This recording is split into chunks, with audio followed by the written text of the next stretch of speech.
Hey, what is up, everybody? This is Stevie Breach coming to you here today, talking about the authentic, untold story of ECW, which was a WWE Network special that ran for about 30 minutes after WWE Monday Night Raw tonight.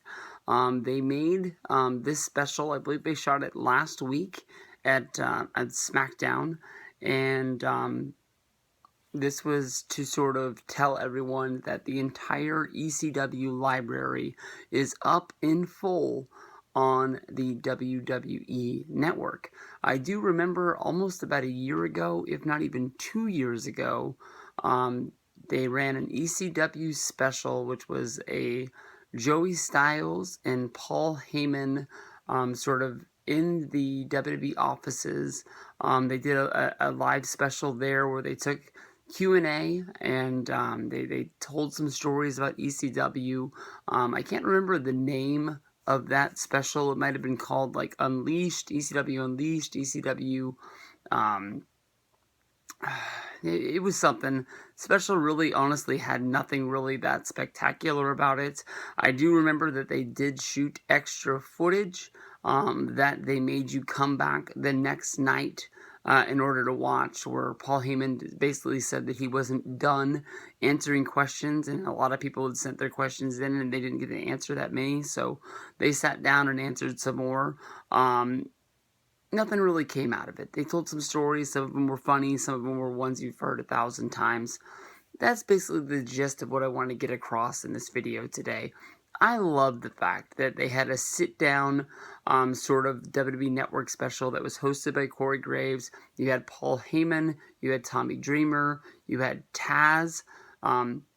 This was Tazz's return to WWE, first time doing anything since leaving when he was the host of, or not the host, but the commentator of SmackDown. He was the commentator of ECW. I can't remember. I think he was on ECW and then he moved back to SmackDown because Mick Foley had left the company. And at that point, Tazz, his contract ran up, and almost for the same reason that Mick Foley left the company, where he didn't like Vince yelling in his ear the entire time, Tazz left as well.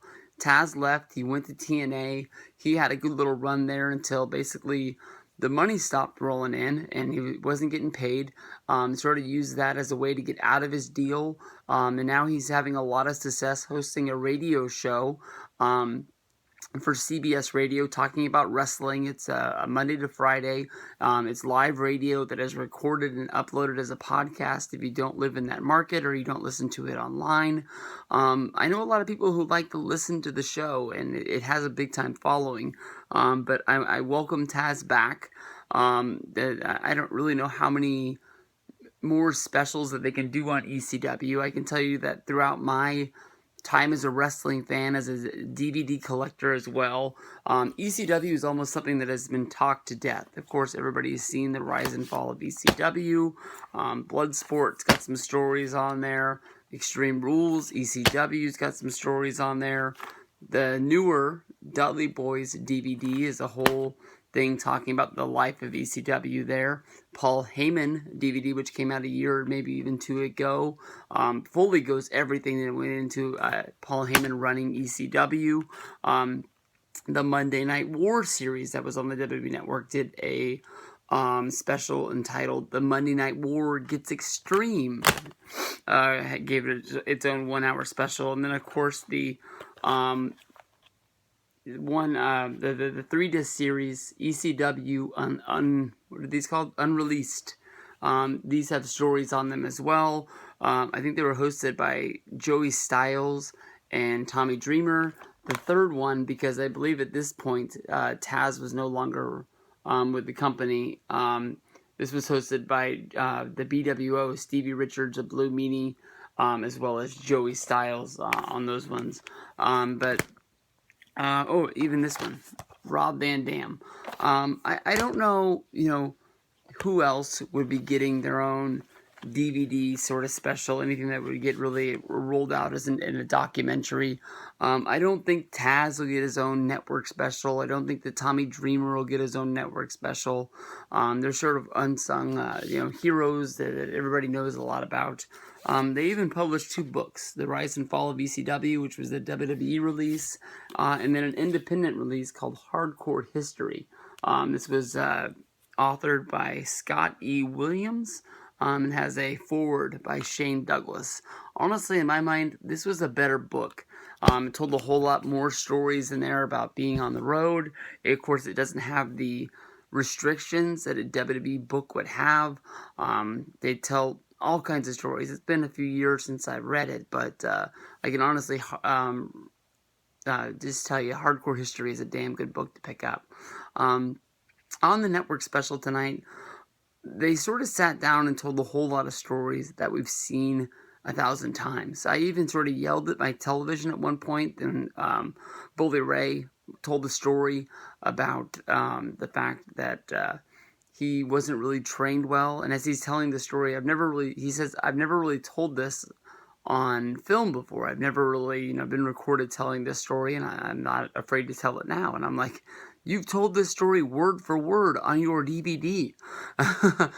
Basically where he wasn't trained that well, and he almost was sort of hustled by the first person that ever trained him. This was when they were talking about the ECW dojo that was ran by Tazz. Everybody sort of talked about what their secret talents were with ECW, or Bully Ray ran a lot of the backstage, behind the scenes,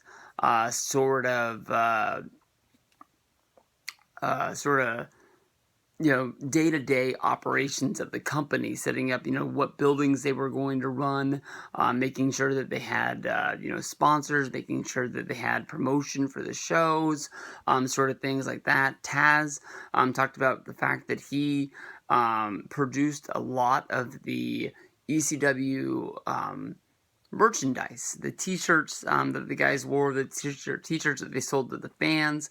These are the things that